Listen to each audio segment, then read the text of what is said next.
Bienvenue dans cette vidéo qui correspond à un nouveau chapitre, le chapitre 3 de notre thème numéro 3. Et ce chapitre s'intitule Microbes et santé. Rappelez-vous, dans le chapitre précédent, nous avions vu que l'aliment était mâché, mastiqué pour être transformé en nutriments, absorbables donc dans le sang, nutriments de très petite taille, donc capables de franchir la barrière de l'intestin grêle. Nous avions vu aussi que dans le gros intestin, nous n'avions plus que des excréments qui étaient ensuite évacués donc sous forme de sel par l'anus. Alors, dès qu'on parle alimentation, on parle aussi hygiène. On vous dit de laver vos aliments, on vous dit donc de laver vos mains parce qu'il y a donc des microbes qui peuvent se développer dans votre corps. Vous savez aussi que ces microbes peuvent se développer dans votre bouche et donner par exemple des petites aftes, ou alors vous faire mal au ventre, ou alors développer donc des symptômes plutôt intestinaux, etc., etc. Donc on vous dit également que depuis tout petit que les excréments comportent énormément de microbes et qu'il faut vous laver les mains. Donc on ne peut pas dissocier microbes d'alimentation, de nutrition et donc d'hygiène. Donc on va voir le lien vraiment entre les deux. Dans un premier temps, donc vous allez copier dans votre cahier le titre du nouveau chapitre et copier le grand paragraphe, le premier grand paragraphe, c'est-à-dire qu'entend-on par microbe. Qu'est-ce qu'un microbe exactement? Et on va commencer par une définition très simple à l'aide donc d'une vidéo qui est tout simplement donc la vidéo d'une chaîne YouTube qui s'appelle SVT Darwin. Et n'hésitez pas à aller voir donc cette chaîne également qui est très intéressante. Alors essayez de repérer dans cette petite vidéo l'autre nom qu'on donne à microbe, la taille à peu près d'un microbe, l'endroit où on les trouve, ensuite les différentes familles de microbes et ce qu'ils peuvent déclencher dans votre corps. Donc, je répète, l'autre nom donné aux microbes, leur taille, d'accord, où on les trouve, les grandes familles de microbes, les grands types de microbes, et puis l'impact sur votre corps. Attention, c'est parti. Quels sont les micro-organismes de notre environnement?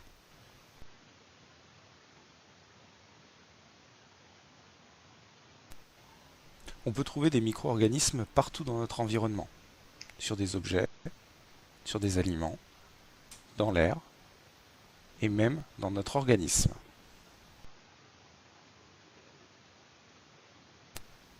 Certains micro-organismes sont inoffensifs pour l'être humain.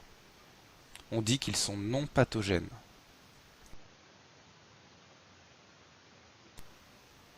C'est le cas des bactéries que l'on peut trouver dans le yaourt, comme par exemple le lactobacille, qui a une taille de 5 micromètres, mais aussi Streptococcus, qui a une taille de 0,5 micromètres.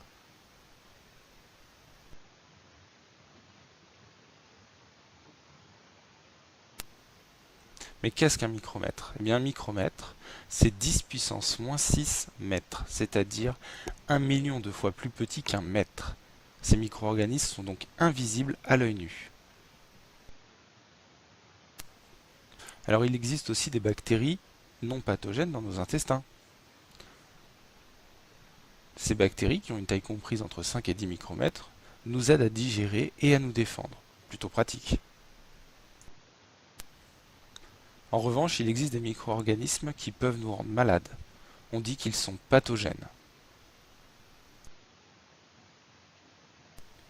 C'est le cas du virus VZV.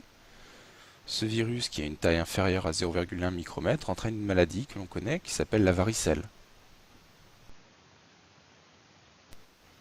Et c'est aussi le cas de la bactérie appelée le bacille de Koch. Cette bactérie, qui a une taille de 5 micromètres, est responsable d'une maladie que l'on appelle la tuberculose. Certains champignons microscopiques peuvent aussi être pathogènes, comme le champignon Candida albicans. Ce champignon, qui a une taille de 10 micromètres, va dans certaines conditions entraîner des mycoses sur la peau. Alors on résume. Il y a 3 grands types de micro-organismes, les bactéries, les virus et les champignons. Ils sont présents partout dans notre environnement et sont de très petite taille. Ils peuvent être pathogènes ou non pathogènes.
On résume. Le nom donné à microbe est donc micro-organisme. Ce sont des êtres vivants microscopiques. Il en existe différentes formes et différentes tailles, et on les trouve partout, c'est-à-dire dans l'eau, dans l'air, sur les objets, sur et dans les aliments, dans le sol et dans tous les autres milieux de vie. Alors ça veut dire que sur votre corps, il y en a aussi. Il y en a sur vos mains, dans vos cheveux, sur votre front, sous les aisselles ou sur les pieds, enfin sur toute votre peau. Et puis, il y en a à l'intérieur de votre corps. Vous savez que les sécrétions nasales, la salive et les matières fécales sont des lieux où il y a quand même beaucoup de microbes. Donc on va voir comment faire attention de ne pas être contaminé, parce que le problème est là. Il faut vraiment faire très attention à cette contamination. La contamination, c'est lorsque le microbe rentre à l'intérieur de votre corps. Il risque de se multiplier. D'accord ? Alors, les deux grandes familles de microbes qui nous intéressent, les trois grandes familles de microbes par contre, qui nous intéressent nous en cinquième, ce sont les bactéries, les virus et les champignons. Les protozoaires, on les verra plus tard, en troisième lorsqu'on parlera du paludisme. Alors, les bactéries sont des cellules, mais qui n'ont pas de noyau, elles font plus d'1 micromètre de longueur. Les virus sont beaucoup plus petits, 100 fois plus petits au minimum que les bactéries. Là, vous avez le virus VIH responsable du sida à l'image ici, et c'est juste une capsule avec un matériel génétique dedans. C'est pas une cellule, les virus vont infecter nos cellules, ils vont rentrer dans nos cellules pour les forcer à fabriquer des virus et faire comme la cellule que vous avez à l'écran ici, et qu'ensuite elle va éclater, elle va libérer plein de petits virus. Voilà, donc quand on est infecté par un virus, forcément on a une perte cellulaire, nos cellules explosent. Ensuite, vous avez la troisième catégorie, les champignons microscopiques, qui font à peu près 10 micromètres de long, et c'est une cellule classique avec un noyau, mais par contre une paroi très épaisse, une espèce de mélange entre une cellule animale et une cellule végétale. Donc on résume, les trois grandes familles de micro-organismes pour nous en cinquième sont les bactéries, les virus et les moisissures, donc les champignons microscopiques. Un petit schéma à compléter avec la différence entre une bactérie, qui est une cellule sans noyau avec son ADN, son chromosome bactérien à l'intérieur, et le virus, qui est un parasite de cellule, qui va s'attacher à la cellule, faire rentrer son ADN à l'intérieur et forcer la cellule à fabriquer des virus. Cette cellule va éclater ensuite.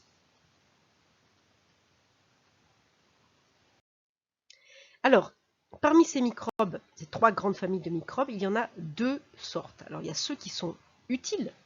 Donc, ces microbes, par exemple, vont nous permettre de fabriquer des aliments ou de fabriquer des médicaments et des vaccins.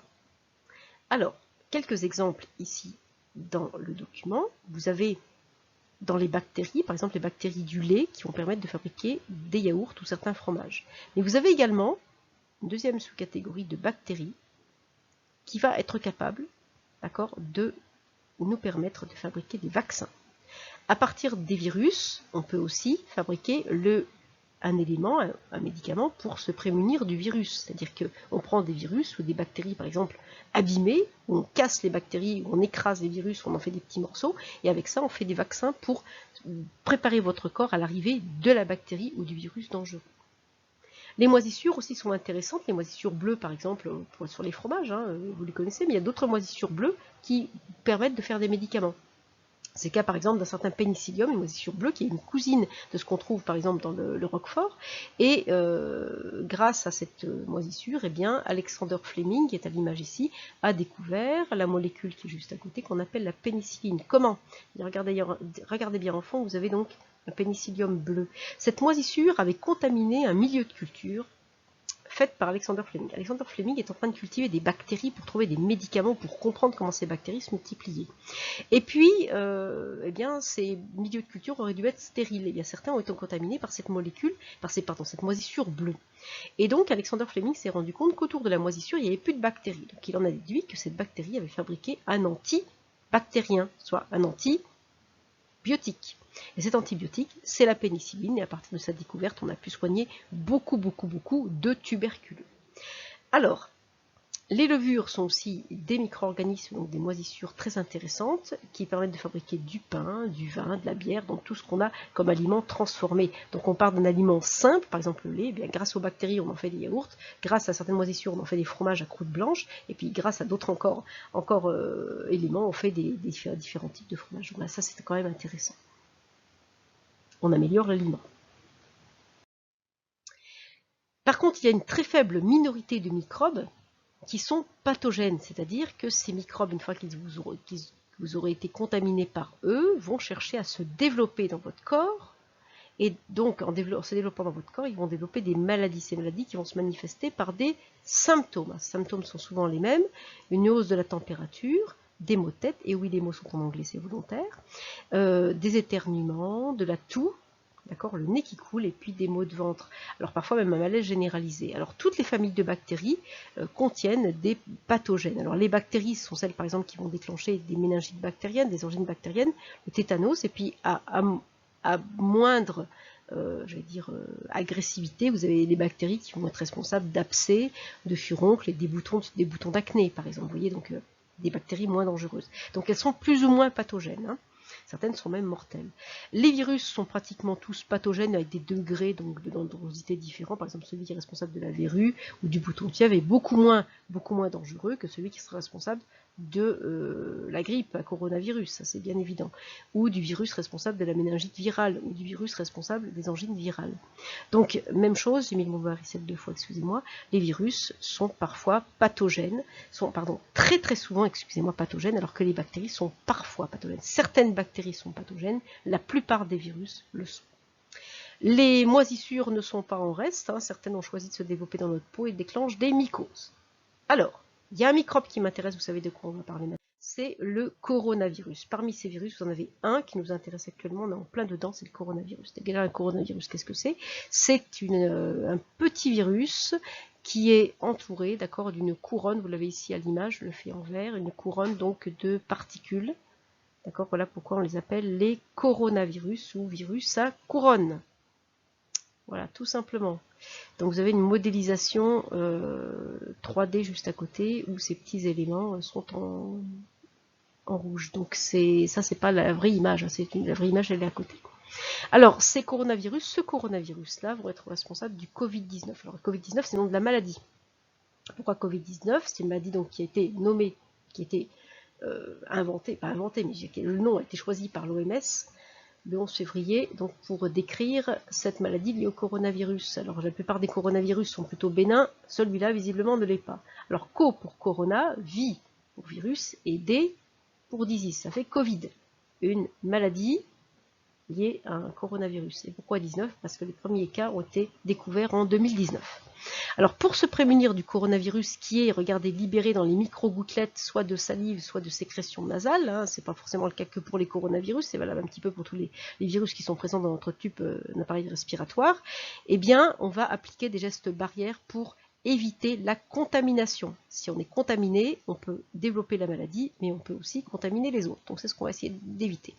Donc là, on fait de la prévention, on reste bien confiné, on reste chez nous. On respecte aussi le lavage des mains, au gel hydroalcoolique ou au savon. On fait attention soit de tousser la plupart du temps plutôt dans un mouchoir ou d'éternuer dans un mouchoir, et au dernier recours si on n'a rien dans son coude, dans le pli du coude. Ensuite, on ne touche pas son visage pour éviter de faire rentrer les microbes dans la bouche ou dans le nez. Et puis on garde ses distances. 1 mètre pour les enfants de votre âge, 1,50 m à 2 mètres pour les adultes. Voilà, c'est pareil pour le masque. Alors on va rajouter un outil supplémentaire pour se prémunir des microbes et du coronavirus, c'est le port du masque.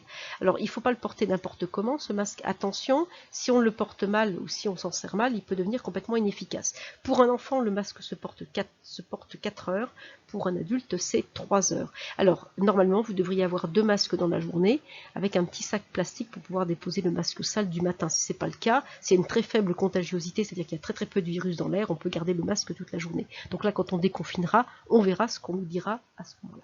Là, je vais vous faire écouter donc cette petite vidéo de la ville de Bourg-en-Bresse qui fournissent 2 masques par personne, hein, c'est parce qu'eux peuvent le faire, c'est pas toujours le cas pour toutes les communes, c'est à la charge des communes bien sûr. Alors, écoutez bien, pour bien s'en servir, voilà ce qu'il faut faire. Se protéger, protéger les autres. La ville de Bourg-en-Bresse vous fournit gratuitement ce masque afin d'augmenter votre protection et celle des autres lors de vos sorties obligatoires comme faire ses courses, aller chez le médecin. Attention, le port de ce masque ne doit pas être un prétexte pour ne pas respecter les gestes barrières ou sortir davantage de chez soi. Restez chez vous, respectez les gestes barrières. Le masque est uniquement un élément de protection supplémentaire. Nous distribuons 2 masques par foyer. Alors, si vous vivez seul, vous pouvez par exemple en faire profiter vos voisins, s'ils sont plus nombreux. Comment bien utiliser un masque en tissu ?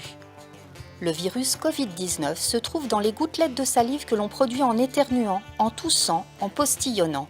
Ces gouttelettes peuvent également se déposer sur des surfaces ou des objets que nous touchons. En portant nos mains à notre visage, nous augmentons les risques de contamination pour nous-mêmes et pour les autres. Lavez le masque avant la première utilisation. Un masque abîmé ne doit plus être utilisé. Voici les bons gestes à suivre quand on porte un masque en tissu. 1. Avant de mettre son masque, il faut se laver les mains avec une solution hydroalcoolique ou à l'eau et au savon. 2. Le masque doit recouvrir le nez et la bouche et être ajusté. 3.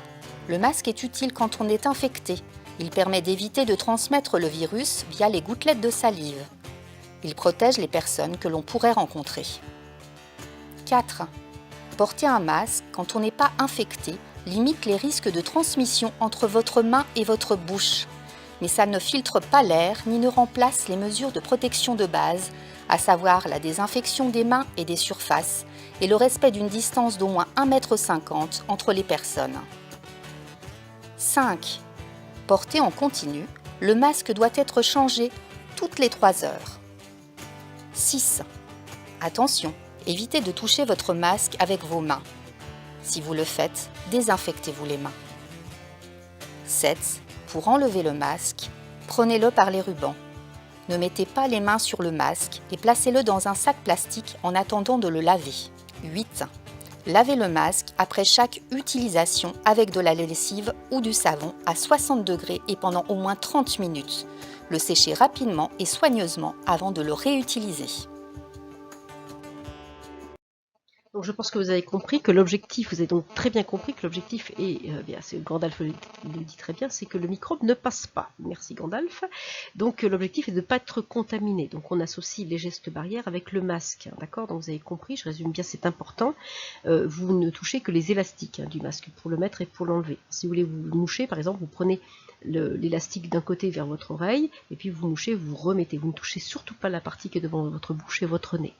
Alors très important également, si vous êtes malade, le masque évite que vous contaminiez les autres. Si vous portez un masque alors que vous n'êtes pas malade, par contre ça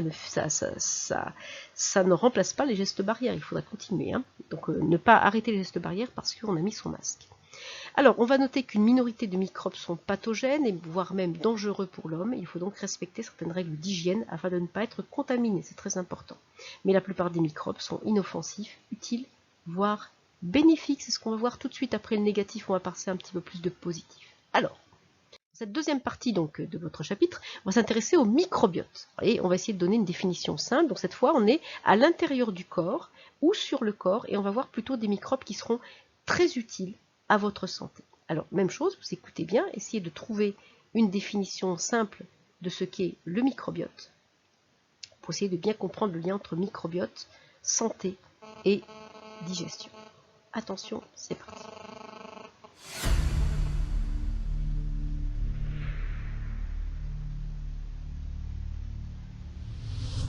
Le microbiote intestinal est l'ensemble des micro-organismes hébergés dans le tube digestif. Notre microbiote comprend près de 100 000 milliards de bactéries, 10 fois plus que le nombre de cellules du corps, et pèse plus lourd que le cerveau, jusqu'à 2 kg. 1 gramme d'excréments humains contient plus de bactéries qu'il n'y a d'êtres humains sur Terre. Avant la naissance, le tube digestif du fœtus est stérile. Lors de l'accouchement, le nouveau-né ingère des micro-organismes, notamment présents chez sa mère.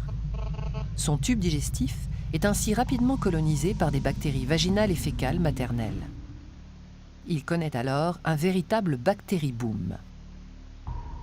Par la suite, la composition de ce microbiote intestinal va évoluer en fonction par exemple du mode d'alimentation du nourrisson, allaitement ou lait de substitution, l'allaitement maternel favorisant l'implantation précoce de certaines souches bactériennes. La composition du microbiote se complexifie avec le temps. Elle comprend de très nombreuses espèces de bactéries, mais aussi par exemple des champignons microscopiques et des virus non pathogènes. Cette composition, à peu près stable dès l'âge de 3 ans, s'appauvrit légèrement chez les personnes âgées. Les micro-organismes se situent sur toutes les surfaces exposées à l'environnement. Peau, yeux, nez, organes génitaux, intestin grêle et côlon. Ce dernier fait partie des écosystèmes microbiens les plus densément peuplés de la planète. La diversité des micro-organismes y est maximale, avec plusieurs centaines d'espèces. Chaque individu possède un microbiote qui lui est propre en termes de combinaison d'espèces. À l'instar de nos empreintes digitales, nous portons donc chacun notre signature bactérienne personnelle. Le microbiote intestinal peut être considéré comme un organe fonctionnel du corps humain, rendant chaque jour d'inestimables services à son hôte. Il est en étroite interaction avec notre intestin et joue différents rôles majeurs. Ainsi, il exerce des fonctions métaboliques essentielles à la digestion. Une fraction des aliments, comme les fibres alimentaires, et une grande partie des glucides n'est pas digérée par nos enzymes dans l'intestin grêle. Elle est dégradée par le microbiote dans le côlon. Cette communauté intestinale assure également un rôle de barrière contre l'invasion des micro-organismes pathogènes responsables de diverses maladies. Non seulement le microbiote les empêche de s'installer en occupant le terrain, mais les bonnes bactéries du microbiote luttent directement contre les pathogènes par compétition pour les mêmes nutriments et par la production de substances bactéricides. L'intestin représente le premier réservoir de cellules immunitaires de l'organisme. Ces cellules, des globules blancs, jouent un rôle primordial sur le microbiote en faisant le tri entre les bactéries nocives et celles qui, au contraire, sont bénéfiques pour la santé. Le système immunitaire influence donc la composition et la diversité du microbiote, et il s'avère qu'en retour, le microbiote active et influence le système immunitaire. Le stress, la fatigue, une alimentation déséquilibrée ou la prise d'antibiotiques réduisent la variété des micro-organismes présents. Or, leur diversité est fondamentale. Une chute de 30 à 40% de cette diversité peut provoquer l'apparition de certaines maladies chroniques, diabète de type 2, problèmes hépatiques ou cardiovasculaires. Inversement, en modifiant la composition du microbiote, on pourrait prévenir certaines pathologies.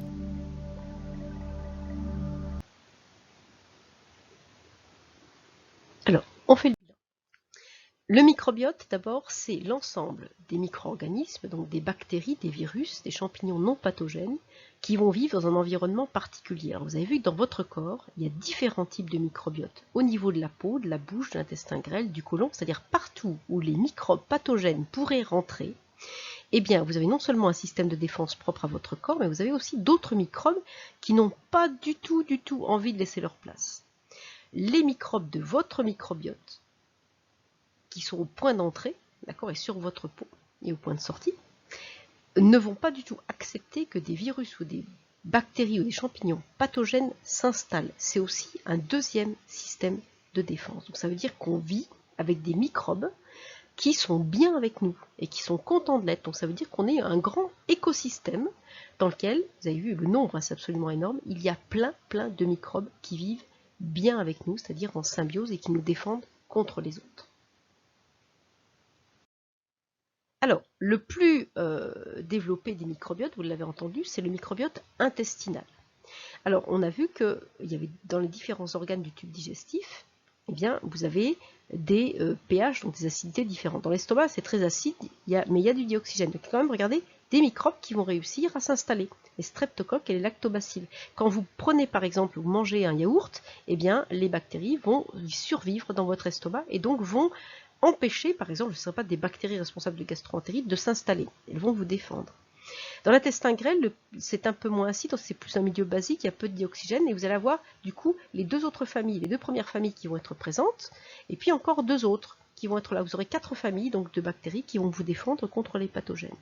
Dans le gros intestin, c'est là où il y en a le plus, vous avez vu, dans ce gros intestin, parce que les bactéries du gros intestin, elles, vont même vous digérer certains éléments, aider à digérer, c'est le cas aussi dans l'intestin grêle, elles vont aider à digérer et vont fabriquer donc des vitamines, et vraiment ça participe à l'excellente santé du corps. Donc on a besoin de ces micro-organismes pour être en bonne santé. Alors, je vous ai donné 3 familles et 3 grandes familles de bactéries. Il y a les bifidobacterium, et quand vous mangez par exemple un yaourt au bifidus actif, bah c'est lui, c'est le bifidobacterium.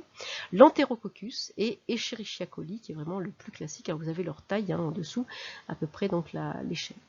Alors, vous notez que le microbiote intestinal est le plus important d'entre eux. On a à peu près 1 billion, il n'y a pas de faute, hein, c'est 1 billion, c'est 100 000 millions, d'accord, de micro-organismes. D'accord, donc 100 000 millions.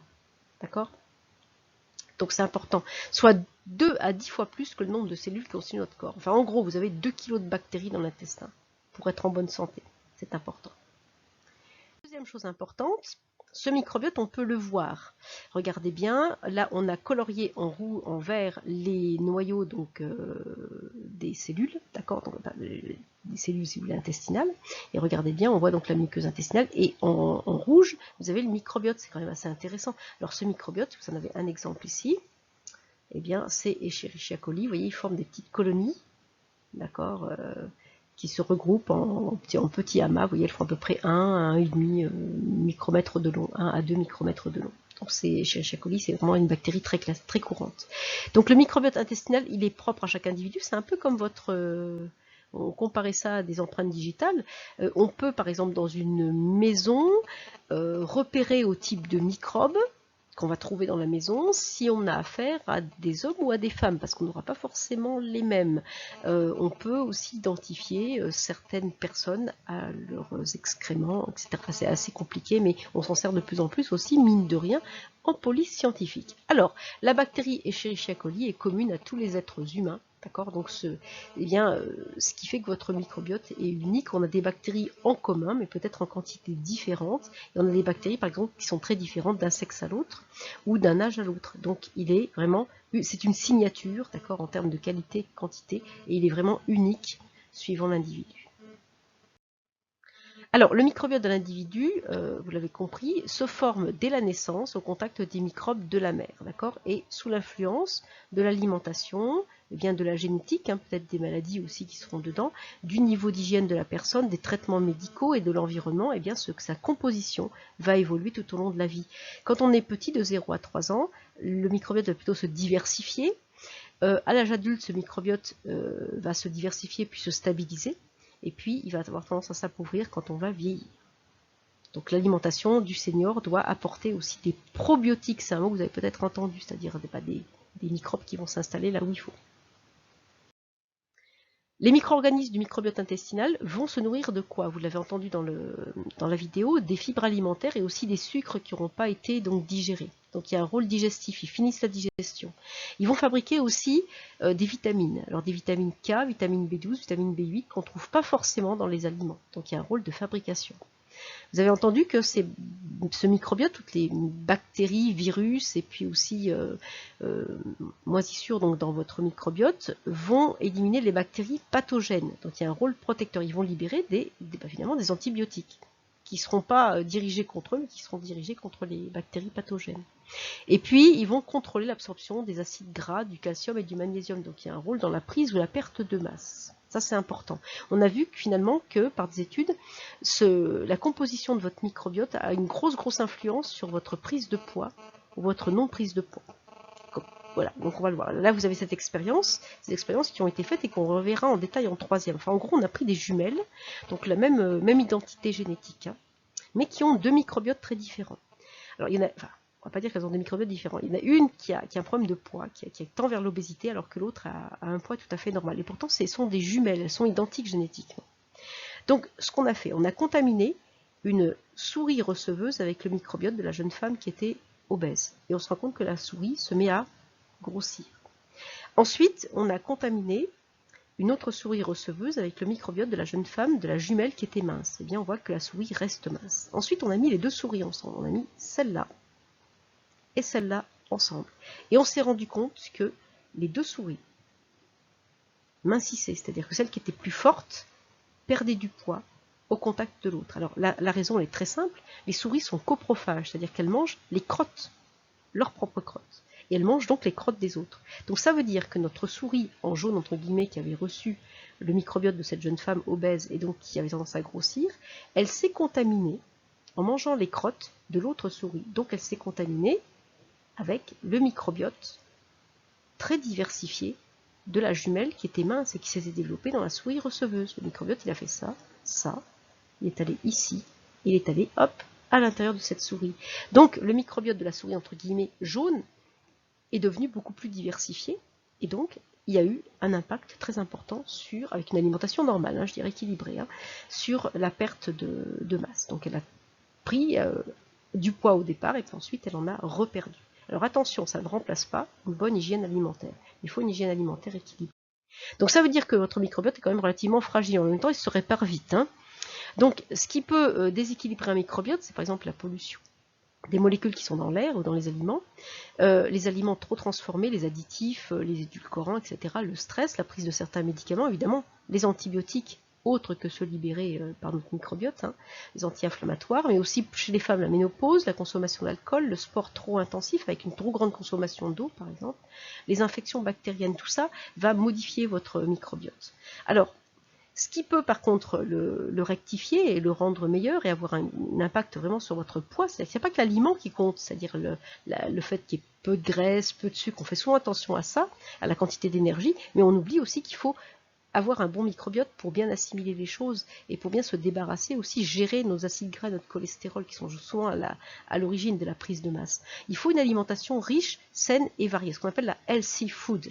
D'accord ? Ça permet d'avoir un écosystème microbien qui fonctionne bien et qui nous permet d'avoir une masse normale, de bien gérer la prise alimentaire. Et puis la junk food, d'accord, c'est elle par contre qui va déséquilibrer votre microbiote, qui va favoriser, qui va appauvrir votre microbiote, donc ça va favoriser la prise de masse. Donc il y a vraiment un lien très fort entre la qualité des microbes qui sont dans votre intestin et puis la santé de votre corps. Donc on fait le bilan. Notre flore intestinale, donc notre microbiote intestinal, est constitué de 2 kg de micro-organismes. Que certaines maladies sont associées à un déséquilibre de la flore intestinale ou microbiote intestinal, et que ce microbiote a un rôle dans la digestion et dans l'immunité, c'est-à-dire qu'à la fois il vous permet de digérer et il vous protège. Donc ça joue sur votre santé. Donc il y a bel et bien un lien énorme entre microbes et santé, puisque vous, dès le départ, quand j'ai dit microbes et santé, vous avez peut-être pensé à des microbes pathogènes dangereux, vous avez vu que certains sont quand même utiles, et il y a d'autres microbes, une très grande catégorie de microbes, très grande variété de microbes qui sont indispensables à notre santé, je dirais même à notre survie. D'accord ? Et ils sont dans l'intestin grêle, dans le gros intestin. Dans l'intestin grêle, nous accueillons des micro-organismes avec lesquels nous vivons en symbiose, c'est-à-dire en association à bénéfice réciproque. On leur donne à manger, ils nous donnent des nutriments indispensables et ils nous protègent contre des microbes pathogènes. Donc tous les microbes ne s'entendent pas entre eux. Donc ce microbiote intestinal est indispensable à notre santé, c'est très très important de le comprendre. Donc il faut bien manger, d'accord ? Il ne faut pas d'aliments trop transformés. Et puis, il faut évidemment se prémunir des microbes pathogènes. J'espère que cette vidéo vous a été utile. N'hésitez pas à poser vos questions dans Pronote et je vous dis à bientôt donc pour la prochaine vidéo.